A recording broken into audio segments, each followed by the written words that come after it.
Good evening and aloha.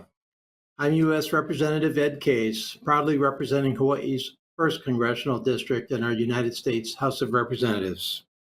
My district is the city of Honolulu, which is the leeward side of the Ko'olau, all the way from Makapu'u Point in the east, all the way through central Honolulu and through Aiea, Pearl City, Waipahu up to Mililani, and then down through Ewa and Kapolei.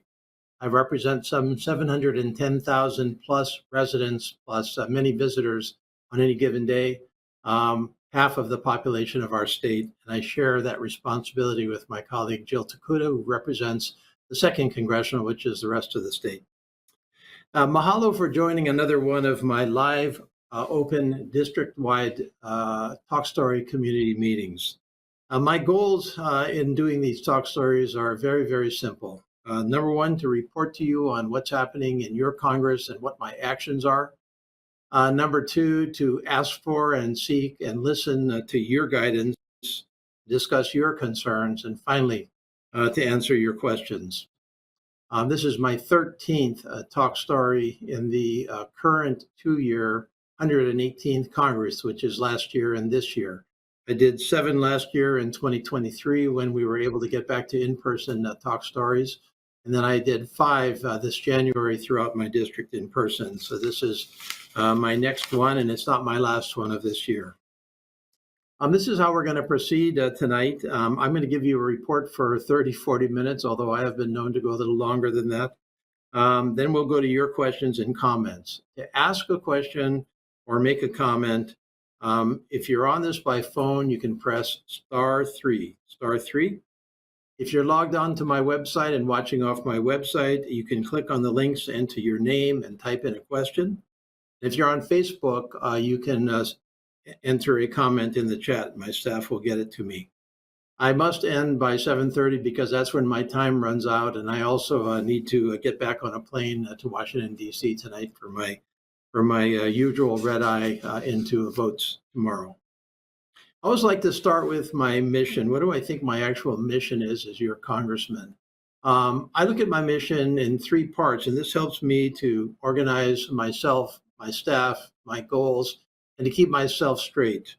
So my 3 goals, my 3 missions are: number one, to contribute to national leadership for our country as a member of Congress. That is actually my constitutional duty, to be a national leader in our congressional legislative branch. Number 2, to help Hawaii in whatever way I can in the federal government. In this, I obviously work with my colleagues, Senators Schatz and Hirono, as well as Representative Takuda. And then finally, to help you, my constituents, with your own individual needs and questions. We call that sometimes casework. That's an important part of my office, and I invite you to visit my website at case.house.gov for more information on that particular part of my job. I have a great staff and offices in both the Capitol, the U.S. Capitol in Washington, D.C., as well as here in Honolulu. And so you are more than welcome to get in touch with us for anything. We welcome you in D.C. We welcome you here in Honolulu. We're fully accessible to you. In contributing, especially on the national leadership front, but also to helping Hawaii as well as helping you, I do tend to focus on a couple of different areas. These are driven by my committee assignments. They're driven by areas that are important to us here in Hawaii and in the Pacific, and also areas that are important to you and interests that I want to pursue because I believe that they're important to our country and to our Hawaii. Most of my time is spent on these from year to year. And starting with my committees, by far my most important assignment is the Appropriations Committee, which is the funding committee of Congress. It's the committee that actually decides where all of our federal money will be spent. About $1.7 trillion a year goes through appropriations. And that obviously takes a lot of focus and a lot of work. I'm assigned to do subcommittees, which are specialized areas of appropriations. Those are the Subcommittee on Defense, which has all of our military and intelligence community funding, as well as our Subcommittee on Homeland Security, which has everything related to securing the homeland, as it sounds like. So all of our immigration policies, all of our domestic security.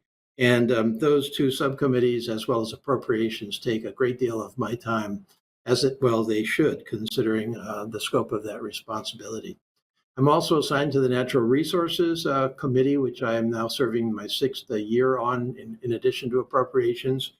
That committee has responsibility for natural resources generally.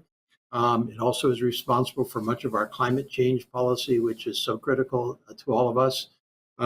Invasive species, speaking of many of the invasives that we've seen here in Hawaii, a particular focus on the oceans for me. And then finally, it has responsibility for the indigenous peoples of our country, including Native Hawaiians. So those two committees take a lot of my time. I'm also members of caucuses, which are collections of members that come together for common purposes. One caucus, for example, is our Congressional Asia Pacific American Caucus, which focuses on the specialized concerns of Asian Americans, Native Hawaiians, and Pacific Islanders throughout our country. I have the largest percentage of AA and HPI of any district in the entire country, and that is an important caucus area for me. I'm also the vice chair of something called the Problem Solvers Caucus, which is a unique bipartisan caucus, equal number of Republicans and Democrats. We try very hard to overcome the division and polarization and focus on actual solutions to some of our most thorny and difficult problems. In the last couple of years, we've been involved in some of the major issues that Congress has been involved in. We were at the front and center of our efforts to pass an infrastructure bill, which was revolutionary, as it did in fact pass. We've also been front and center with efforts to make sure that our government doesn't default on our national debt and that we get our appropriations passed. We were also very much involved in the successful effort to continue to support our friends and allies overseas, especially Ukraine. I'm also the co-founder and a co-chair of the Pacific Islands Caucus, which is a collection of, again, on a bipartisan basis, members that have come together to focus on the Pacific itself. We started that caucus back in 2019. We have been very successful in that caucus in not only refocusing our country in the Indo-Pacific, but also on the Pacific Islands themselves. So think about all the countries that are here for the incredible FESPAC this week here in Honolulu. Let me turn to foreign affairs, and I'm going too long already. I apologize. So I'm gonna go way too fast here. But this is an important part of Congress. It's an important part of national leadership, and it impacts us right here in Hawaii, especially with China. Of course, we live in a very difficult and dangerous world. I wish it was different, but it's not. There's three major issues that bear that out. The first is the People's Republic of China. And this is our longest, largest, and broadest challenge. This is a generational challenge. And I'm under no illusions about the People's Republic of China, and neither should you be either. The People's Republic of China basically wants, under its current leadership, to replace the world that we live in, which I think is a good world, with its own vision of the world. And I don't think that's a world that we want to live in. And I think we need to do a couple of things. We need, first of all, to maintain a very strong national defense. That's critical because deterrence is really the only way at the end of the day to preserve our world. I think we need to support our friends and strengthen our alliances around the world, especially in the Indo-Pacific, which is one of the reasons why I spend so much time on the Pacific Islands Caucus. I think we need to stay ahead in very key technologies which are going to make the difference, like semiconductors and chips and artificial intelligence and quantum computing. And then finally, I think we need to lead with our values and with our assistance. We need to help our friends and allies who need help. Our Hawaii is a necessary and indispensable role in all of this as not only the center of our national defense in the Pacific, but just as a center of the Indo-Pacific to start with. And we can't walk away from that role. It's important to our country. It's important to us here in Hawaii. Ukraine. Very simply put, Russia cannot prevail in Ukraine. It's about far more than just the sovereignty of Ukraine. Yes, it is about that, but it is about far more than that because, in all honesty, the rest of the world is watching to see whether an autocratic regime like Russia can succeed in essentially invading, in this day and age, a democratic regime such as Ukraine and simply take away their property, their land, their country. That's an important ingredient, and it does affect all of us.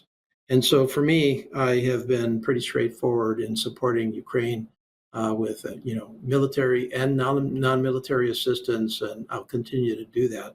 Um, that cannot be only us acting alone, nor is it. Many of our friends and allies around the world are, in fact, contributing substantial amounts to Ukraine. So, contrary to what I sometimes hear, we're not the only one that considers this important, nor the only one that is helping. Let me take Israel and Hamas. This continuing tragedy of this terrible conflict and the terrible loss of life of innocents, non-combatants in both Israel as well as in Gaza is just deeply difficult and disturbing, and it's incredibly polarizing, as we all know, with no easy answers. Sometimes I hear people say, "Well, it's so simple." No, I don't think it is so simple. And I have tried to follow four principles throughout this crisis that I think are the right principles to think about. First of all, um, Hamas began this conflict with the attack on Israel, and there is nothing whatsoever, nothing that justifies or explains or rationalizes away that attack. This was an attack that should not be accepted for any reasons under any circumstances, period. Second, Israel does have the right to defend itself, including pursuing the destruction of Hamas wherever it is, inside Gaza or outside. Number three, Israel does not have the right to do so in violation of international rules on the treatment of non-combatants in war, in violation of our own values. It doesn't have a carte blanche to do whatever it wants.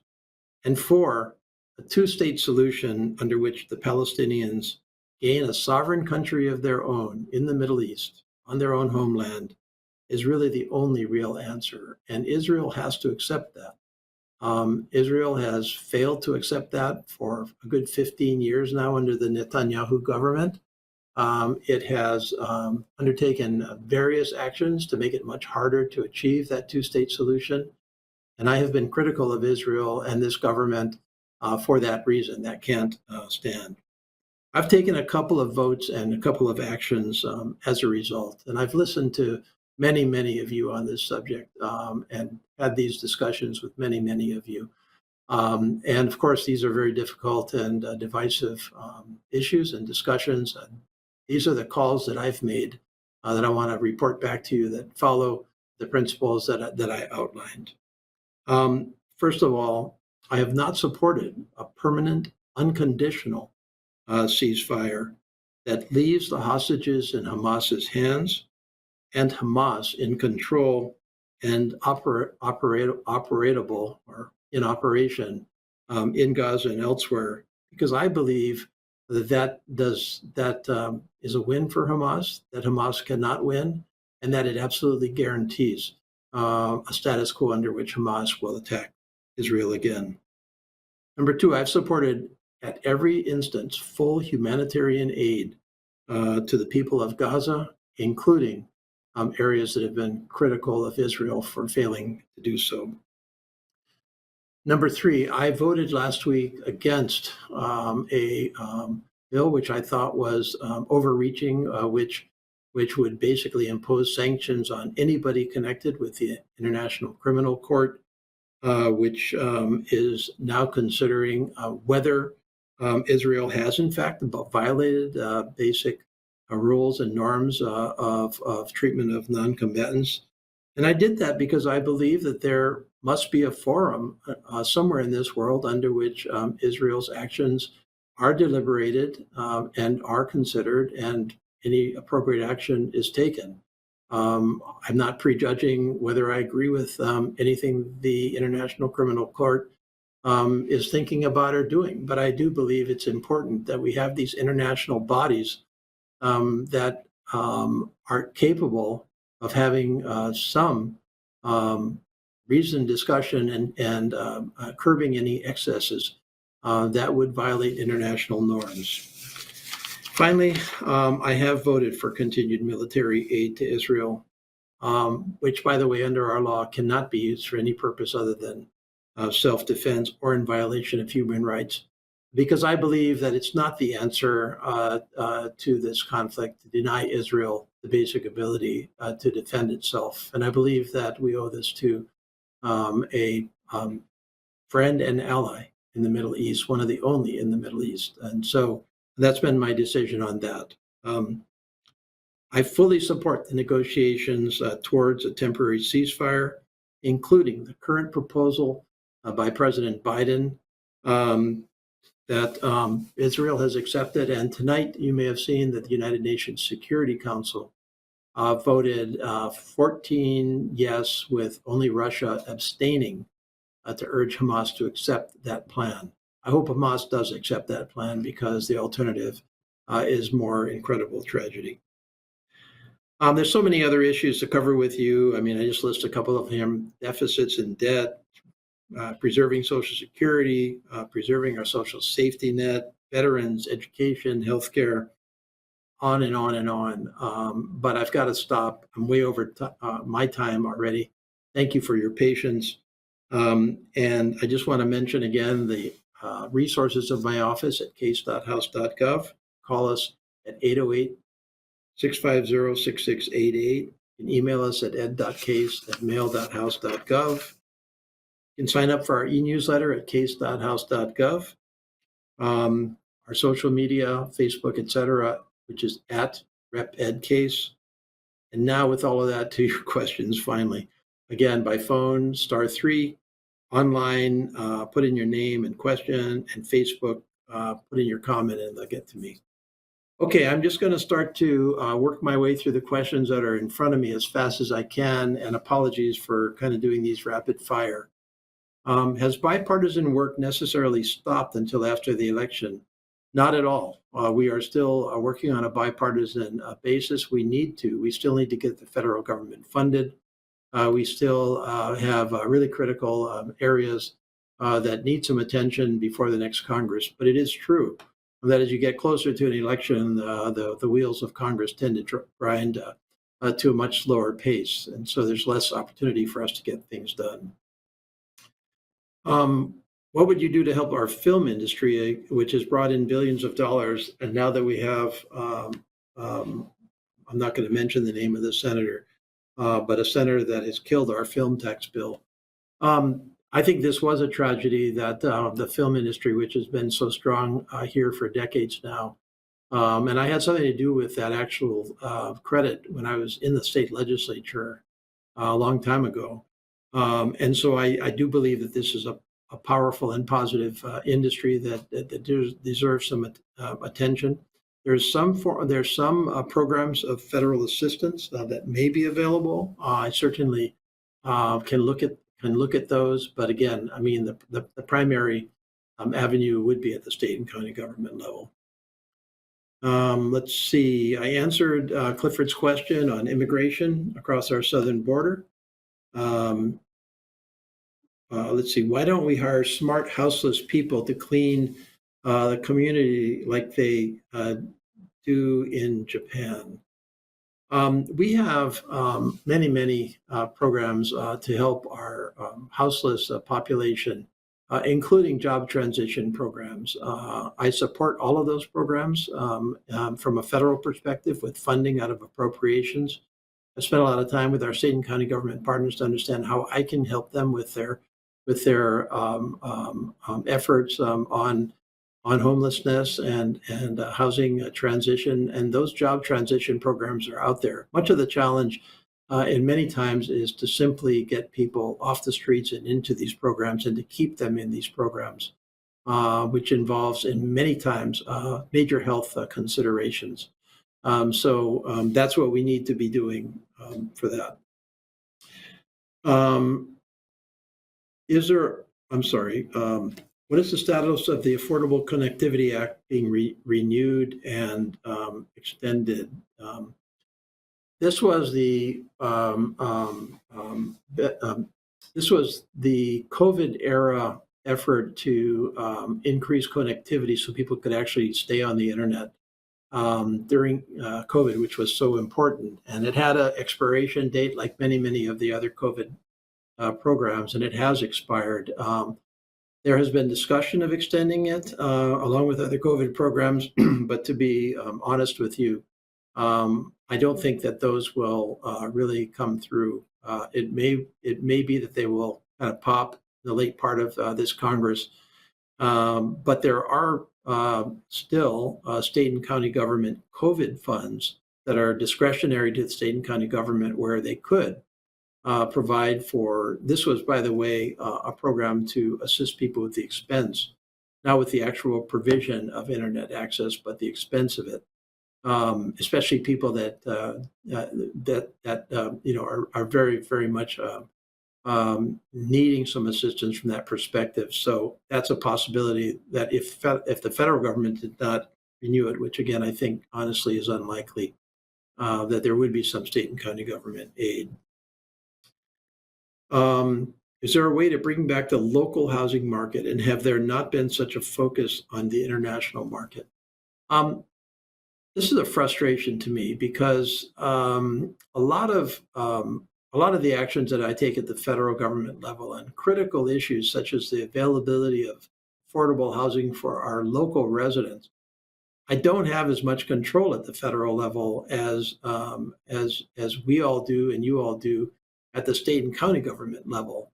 There are certainly programs and requirements and laws that can be passed at the state and county government level that would seriously disadvantage, create a advantage, I suppose I would say, for local residents in buying housing over non-local residents. And I don't think there's anything wrong with that. I think that we are entitled to make a policy decision that our housing here, which is so scarce, should go to locals wherever we possibly can.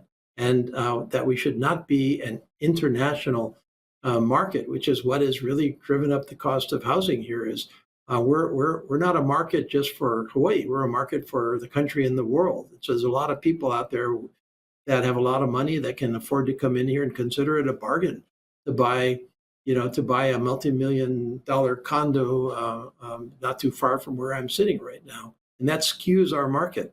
So we can do a number of things. We can increase property tax differentials. We can impose a tax on flipping homes, speculative homes. We can. So there's a number of tools that we can use, but they mostly all, to be honest with you, lie at the state and county government level. One of them, by the way, is vacation rentals, which I think is very much skewing the market. Let's see, is there a way to increase SNAP telephone response time? We are trying to reform SNAP right now so that it's much more responsive. That is part of what we call the Farm Bill, which is a bill that we pass every number of years for the U.S. Department of Agriculture for our national farm policy, and SNAP falls in that category. I guess I have to say I don't really know enough about this particular issue at the local level.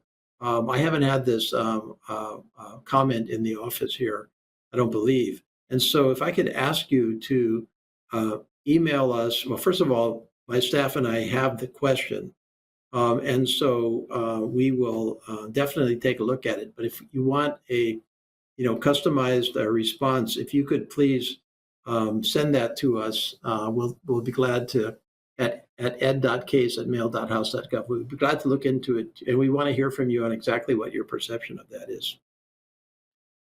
Homelessness issues, prioritization of strategy. I spoke to that a little bit, but just to reinforce, certainly the federal government has a role. We fund housing and homeless related programs in many areas. I try to fund those every year in the appropriations process, from affordable housing, Section 8A housing vouchers, for example, but also just the direct homelessness programs of both job transition, of transitional housing, of mental health, which is a major part of many folks who are not in homes. We have seen some good news in our point in time counts in some parts of our state where we've seen some of the homelessness decline, but here on Oahu, we still are seeing a troubling rise. And so these programs are really critical. Um, with the latest revelations about Justice Thomas and Alito, how can we trust the Supreme Court? I think this is one of the real concerns of our country right now, that the Supreme Court, which has really been one of the most respected and credible institutions in our country, and we need the Supreme Court. We need some very strong, trusted, central, dispenser of justice and of decisions that we can all trust, whether we agree with them or not. And so these revelations and others are deeply troubling because they undermine trust in the Supreme Court. Um, the basic challenge here is that the Supreme Court is a separate, independent, co-equal branch of government. It was actually set up in our Constitution so that Congress couldn't meddle in its internal doings. And as a result, Congress probably cannot simply impose the kind of remedies on the Supreme Court that many of us would want, including a basic code of judicial conduct, including something that we're subject to. I'm under one of the toughest, gift, no gift laws and requirements of any government in the country. And yet the Supreme Court can accept gifts and not even disclose them and not have any real consequence to that. That's not right to me. And there is an avenue for the Supreme Court to actually implement a much stronger set of ethical requirements through what's called the Judicial Conference. They're in the process of doing so, and Congress has urged the Judicial Conference to do exactly that. But at the end of the day, I mean, I certainly would hope that the Supreme Court itself would perceive what is happening to its basic credibility and take the kind of action that is necessary to restore trust in the Supreme Court.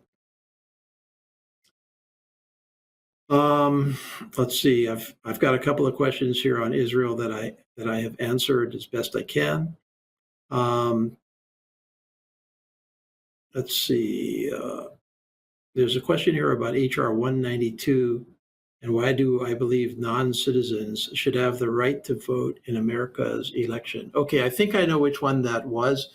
First of all, I don't believe that all non-citizens should have the right to vote in our elections. So let's get that clear. First of all, if I understand that particular bill, that was a bill that would be congressional disapproval of an ordinance passed by the District of Columbia, which of course is its own government, that would allow some non-citizens, not all, but some non-citizens, not illegal folks that are in our country illegally, but folks that are here legally, to vote in local elections. So they would not be entitled to vote in federal elections. So this was the District of Columbia deciding on who the District of Columbia would allow to vote in their own elections. Frankly, I wouldn't have voted that way if I was in the District of Columbia, because I don't, again, believe that non-citizens should be allowed to vote. But if the District of Columbia was going to make that call, I felt that their jurisdiction needed to be respected. So that's the reason for that vote, if I've got it right. How is this House session going to end with so much games being played by Republicans? Without getting into the partisan politics of it, because I believe that the bottom line should be, can we actually I disagree with many things that my majority colleagues are doing. I disagree, by the way, with some things that my own colleagues in the Democratic Party are doing. But the bottom line is, how do we come together and solve problem? How do we get past all of that? That's what the problem solvers is about. That's what my own instincts are to solve problems. So what I try to do is not to, have my day rise and fall on, you know, who said what stupid thing or did what stupid thing in what committee. To me, it's just a distraction. It's unfortunate because, like the Supreme Court, it certainly tanks the reputation of Congress. I think we're down in the teens. And as somebody who believes that Congress can and should be a national leadership institution, and who I feel privileged to be a part of that, it bothers me that that goes on. And so I try to look past that wherever I possibly can. Um, how the House session ends is up to us at this point. We have some major bills to pass. The appropriations bills have to be passed. Hopefully, we can pass the Farm Bill. We have a National Defense Act that needs to be passed. We have crises around the world still. We have Ukraine. We have the PRC. We have, you know, major issues at home like immigration that I've already talked about.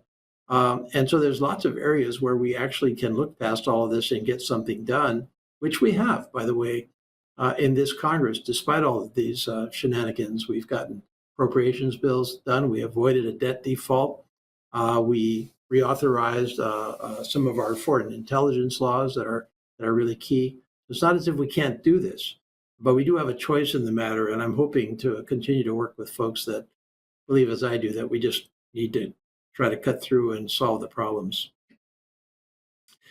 Let's see. What is my position on the proposed Social Security 2100 and Fairness Acts? What preparations are being made to avert the shortfall expected to take place in 2023 and 2033 and 2035?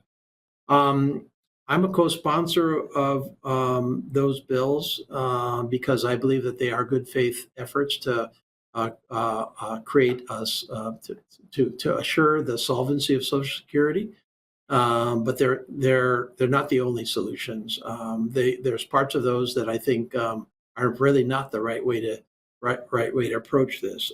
What I mostly want is a reasoned, solid, informed civil discussion, because on its current track, Social Security and Medicare are both heading for insolvency. They're heading for automatic reductions for benefits, especially of the most recent beneficiaries in the 2030s right now, reductions that would automatically occur if we don't take action.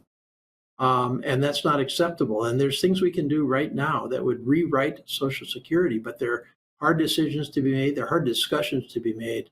And what bothers me the most is that anytime somebody stands up and says, well, why don't we do this? Everybody else shuts him or her down. And that's not a constructive way to try to fix a problem. You've got to put everything on the table and see what you can come up with. I certainly have some ideas about how to do this. I frankly think we need a little bit of external help with a commission that would take a look at it in a less charged atmosphere and report some options back to us. But that's the actions that I think we need to take, and it's really critical that we do so. Status of funding for Alzheimer's disease and dementia research. We are substantially increasing the status of funding for disease and dementia research. These are just the terrible and crippling diseases that are reaching more and more Americans. We are not only increasing funding in the normal federal research areas such as the National Institute of Health, but we also do funding for major areas needed in other parts of government, such as the Department of Defense, which takes a kind of a very, I forget what the actual word for it is, but very, very focused approach that sometimes is very, very complementary to the efforts of the national institutes themselves. And so I'll continue to do that. It's a major issue here in Hawaii, as you know. Let's see. It's a comment here about our low voter turnout, our lowest voter turnout actually in the country. How do I encourage all voters not voting could end not only the justice system but the freedoms we've taken for granted? Well, the only way I can do that is to talk about it and to say that, as I think it was former President Obama, when questioned along these lines, said something like, "Well, elections have consequences, and elections is how we determine our leaders in this country." And so we have some absolutely critical decisions on our leaders in this country, generational decisions. The only way those are going to be decided is through elections. And so, um, if you if you want to assist in charting the course of your country, of your state, of your county, um, the cleanest way to do that is to vote. And if you want somebody else to chart the course, then don't vote, because somebody else is happy to go ahead and vote and chart the course that you may well not want. So that's the reality of it. What is my vision that would bring locals back home, preserving our culture? Um, this is a tremendous issue that has us all concerned. The drain of our own elsewhere.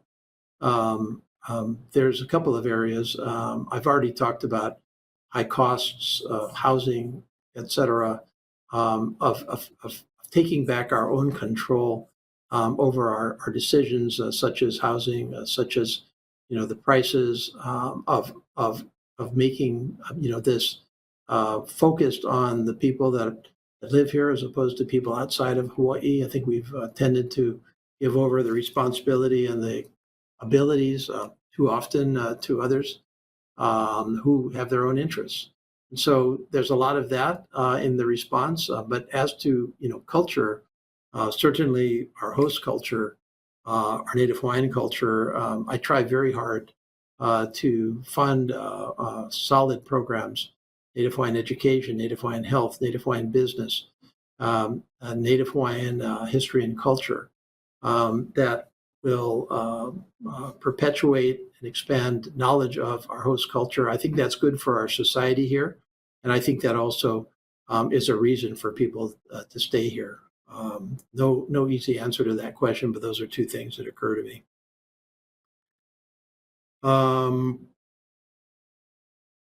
Let's see. The next question has to do with water wells and the question of whether Congress can get the Navy to pay for some of the new wells that may be required as a result of replacing some of the wells replacing the wells that may not be functional anymore. That's certainly in the discussion, both on Red Hill as well as in the broader area, which is really a generational revisiting of our military's presence here in Hawaii and footprint in Hawaii and conditions of the military's presence here, which I support, by the way. So I'm not one of those that believes that the military should leave Hawaii. I believe the military, that we have a role, the military has a role here, it's our responsibility. But certainly, as part of the negotiation over, for example, the releasing of many of our lands to the military, this would be fair. This would be a fair area of discussion.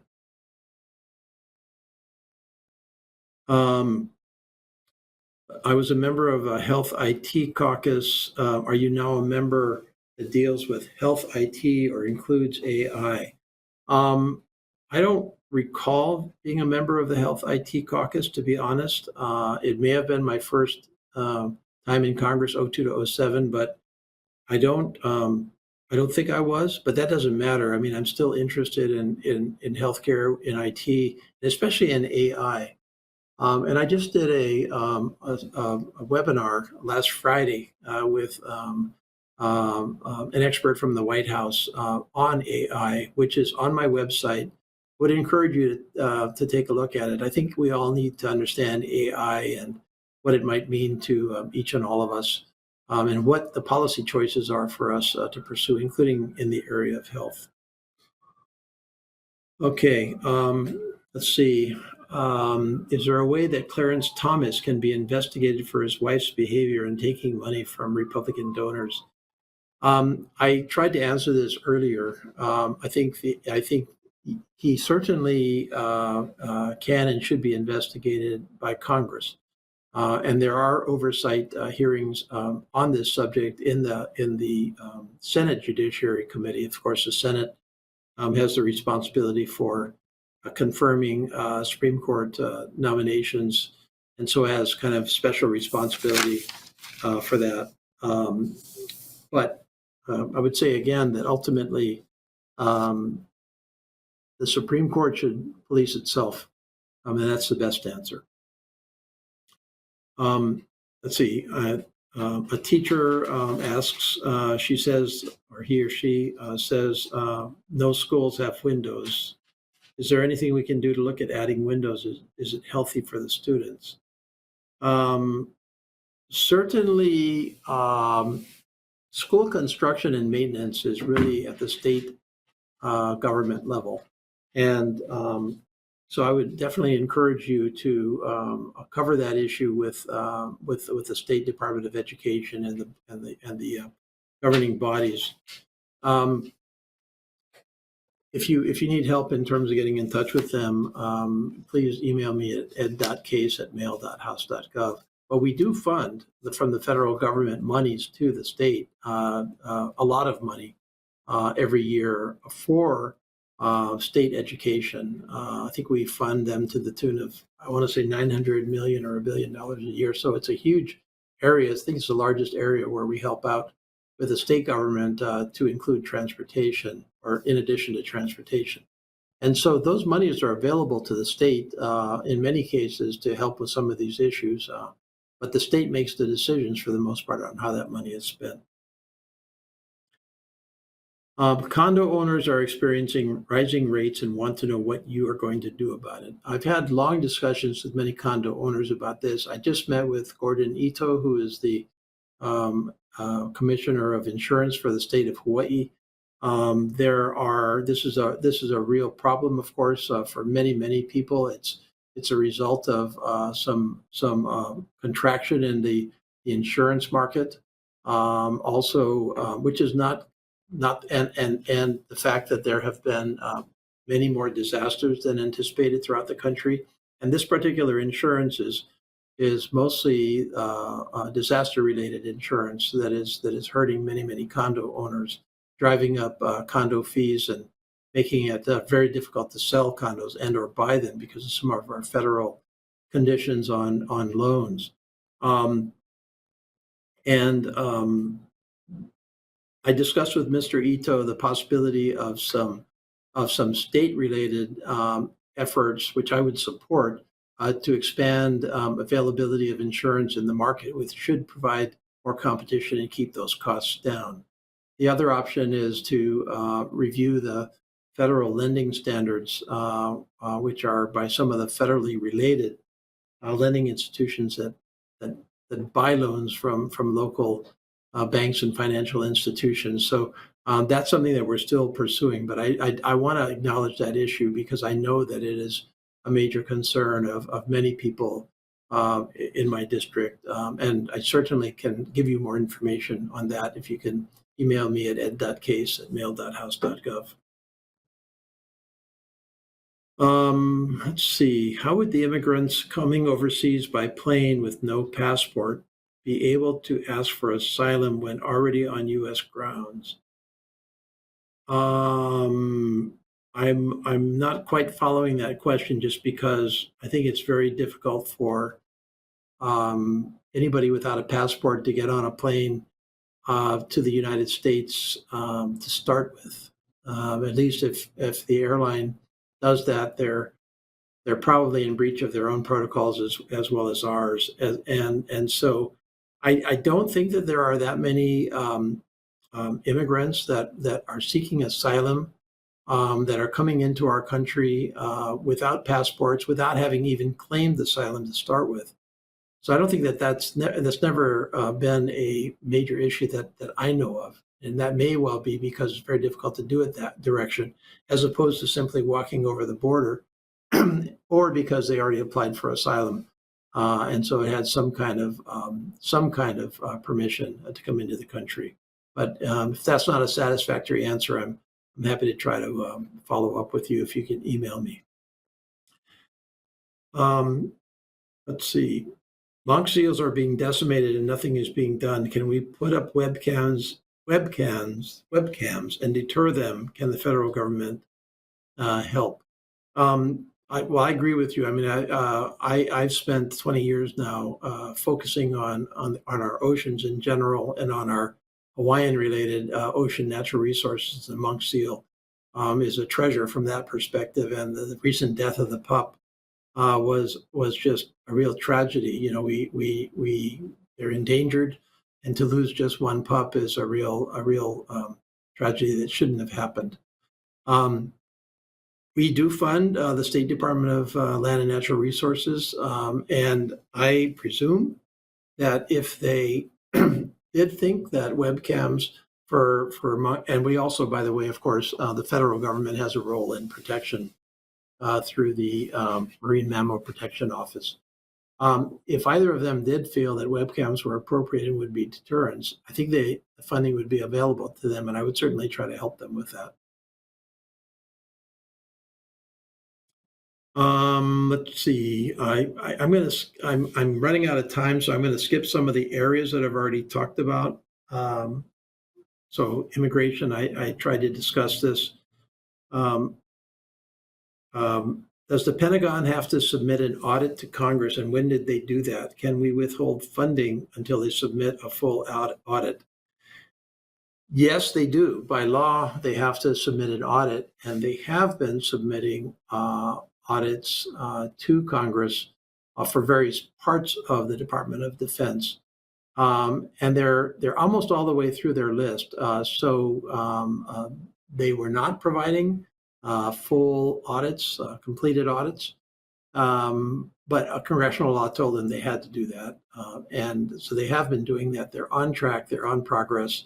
That's certainly been something that's within my appropriations subcommittee on defense jurisdiction. And I actually had a series of questions with the head of the Defense Department's auditing arm about this very subject. And so I'm comfortable that they're going along, but obviously they need oversight, and they should be audited. They should have a clean audit. That was the term I was trying to remember, clean audit.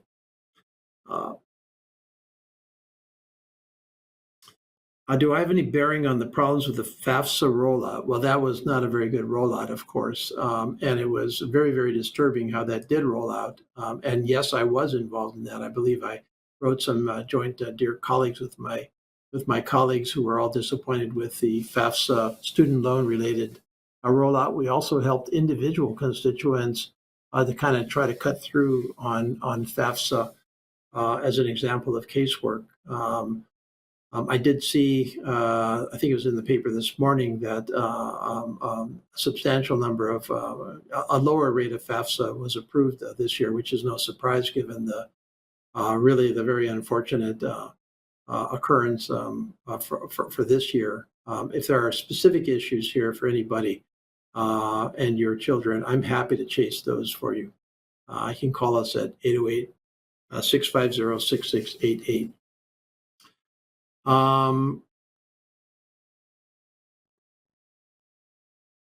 If inflation cost is not going back to pre-COVID, will there be a substantial increase in Social Security? There has been a substantial increase in Social Security, about 17% over the last 3 years. It is slowing down because inflation is slowing down. So it tries to match inflation. So a couple of years ago, it went up 7%, which was roughly what inflation was that year. I don't believe that it's going to be a significant increase this year, and it's not sufficient. It hasn't covered the full cost of the increase in inflation for many of the beneficiaries. Some parts of the country, some retirees, yes, but many no. And so that's a that's a missing gap of inflation, and the way to do that is to curb the inflation down so that the costs of living for Social Security actually do keep up with inflation itself. Uh,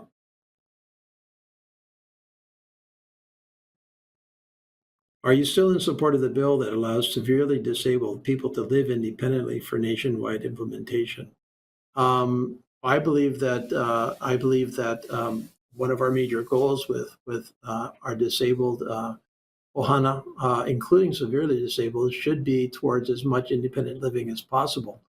And nationally, yes, including here in Hawaii.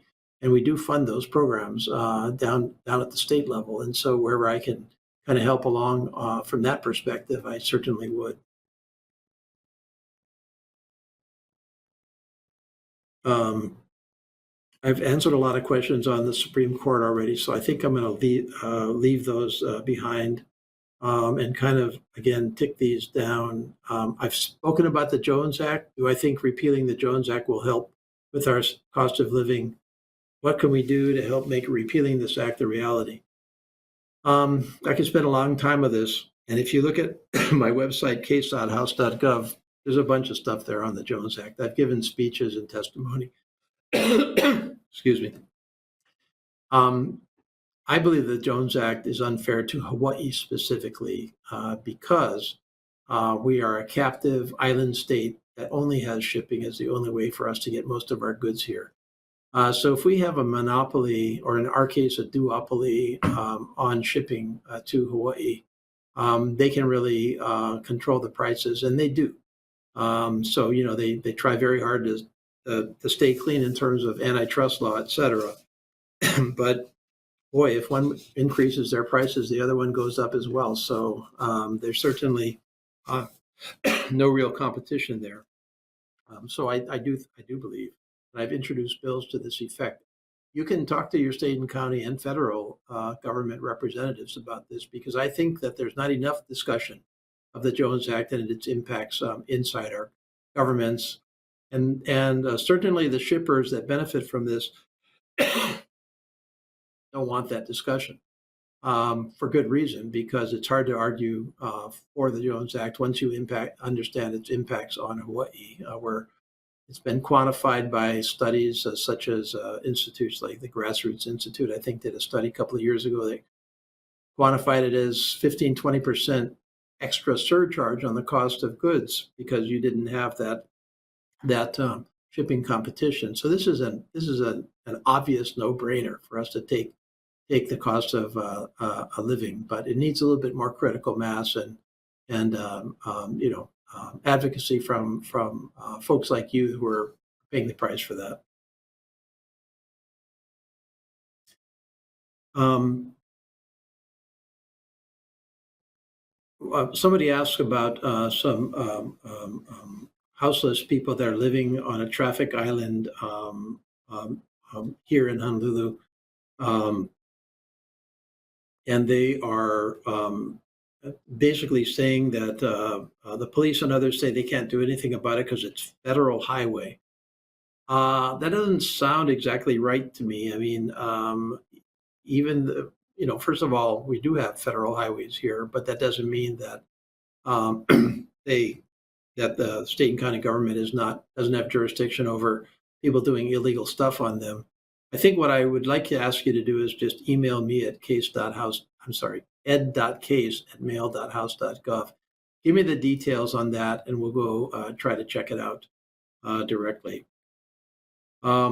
Bird flu. This is a major issue, and we've all seen that bird flu is here, not here in Hawaii as far as I know, but certainly in the United States, it is a concern right now. COVID taught us that we can't look away from these kinds of things. We got to take them seriously. We can't pretend they don't exist. We can't sweep them under the rug. We can't deny science on them. We've got to be eyes wide open when it comes to potential epidemics and pandemics like this. So there's every reason to take this seriously. Our Centers for Disease Control and Prevention are on this. Our our federal government is on this, and I support them all the way on it. So that's what we can and should be doing for now. Okay, I'm running out of time.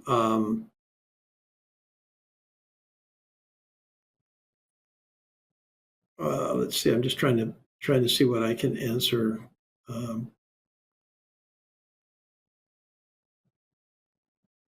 okay, what can we do to make our state more like New Zealand in terms of combating and preventing invasive species from devastating our ecosystem?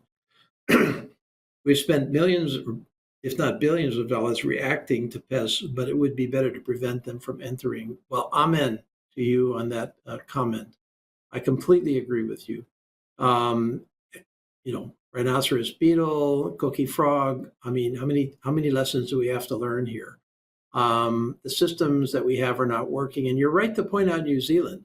I've actually gone around the world. I mean, not physically, but research wise, to ask where's the best place in the whole world. And New Zealand is the best because they take it very seriously. If you go into New Zealand, you have a whole inspection regime you have to go through.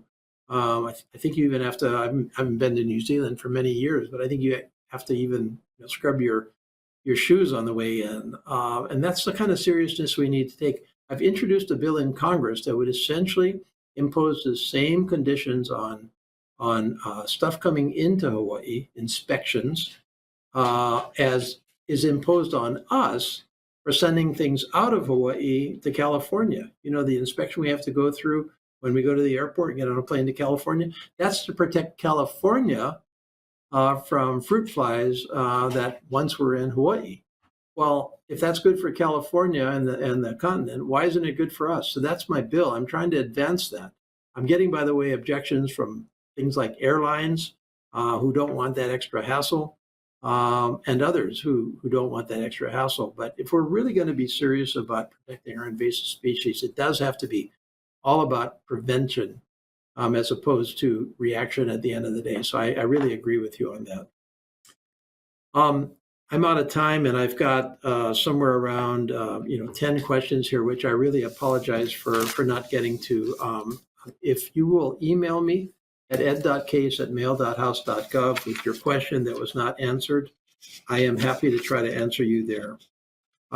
Let me go down the list on a couple of things. First of all, thank you so much for spending a little bit of time with me this evening. It's been very productive for me, and I hope for you as well. The only way that I can do the job for you is to be your partner and to have you help me in my job by telling me what you think, what you believe, and asking your questions. That really assists me in Congress. The ways to stay in touch with me are case.house.gov is my website, the easiest way into my office. You can email me off there. There's lots of information on what I'm up to. You can tell me what you think. We'll try to get a response to you. For casework, for individual constituent needs, please email us or call my district office at 808-650-6688.